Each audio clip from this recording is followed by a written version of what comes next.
Hi everyone, welcome back to the Begrepen Quest channel, where we'll be discussing everything wargaming, everything fantasy, which is a bit different from the rest of the channel, which is all educational content. So if you like learning new stuff, check out the rest of the channel. If you like wargaming, if you like Warhammer, if you like fantasy, stay on this side of the channel. If you want to stay up to date with new videos, hit the like button, hit the subscribe button, and hit the bell button to get notified of new videos. Over a year ago, Henry Cavill made the announcement together with Amazon that they'd be cooperating on a Warhammer series. I was very interested and I decided to get into Warhammer 40,000 myself. So I followed up with everything you guys told me in the comments about where to start with the lore. I got into the books, and it's been a year and I have made my way through 21 of the over 60 books of the Horus Heresy.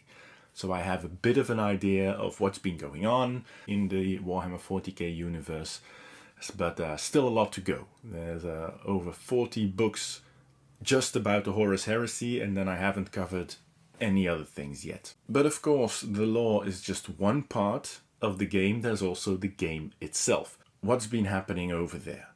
A year ago, I bought a recruit box, which you could see on the channel.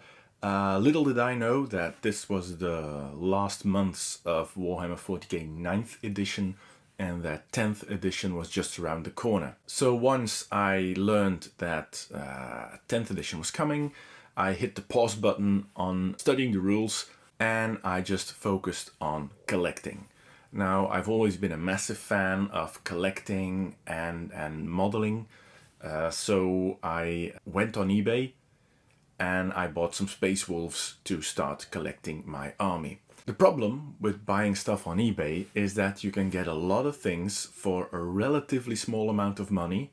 Small amount of money is very relative when it comes to Warhammer, but for the price that you would normally pay for a standard box of new models, you can get a whole army deal sometimes on second-hand places. So I got myself some models, and then I got myself some more models, and then I got myself a bunch of models. So I fell into the classic collecting trap of miniature wargaming, and that is buying more models than you are able to paint. Now, talking about painting, I've never been a fan of painting. As I said, I love buying and collecting. I love modeling and converting and doing stuff. I love the lore and I love gaming. I've never been a fan of painting, which is probably because I'm not very good at it. And that's quite of an understatement. I'm very bad at painting.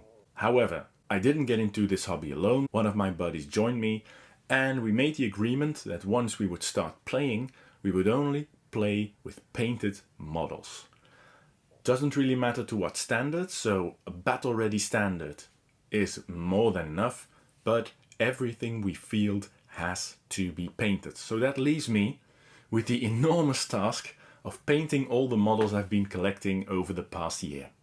But in the painting department, a lot has changed since I last painted in the late 1990s. A lot of companies have developed new paints, known as contrast or speed paints, in the past years. This might be of no news value to you, but it was an eye-opener for me, since these paints are amazing. They really made me get into painting and got me to actually like it, both the painting itself as the results I can achieve. So that is why I'm starting to work away my pile of shame in a video series, in which I will report on my painting progress every month. So you will see how I am expanding my armies, which units I'm adding to them, and how I kind of get to painting them. If you have any suggestions, like what type of units my army could benefit from, or how I should field the units I have, please put them in the comments. First up will be, of course, my Champions of Russ Space Wolf detachment. I will focus on them during the month of February and see what I can get painted to a tabletop ready standard. Now, for those of you who don't like Space Marines or Space Wolves or anything Imperium or 40k based, don't worry. I have a lot of variety in my pile of shame. I also have some 40k Drukhari that need painting. And with the old world out now, I also have an army of wood elves, of Skaven, and of dwarves to paint as well, so you can expect a lot of different models every month. You can find more videos, most about educational content, but some about wargaming, on this channel, so please subscribe if you like this kind of content. Thanks for watching, and see you later.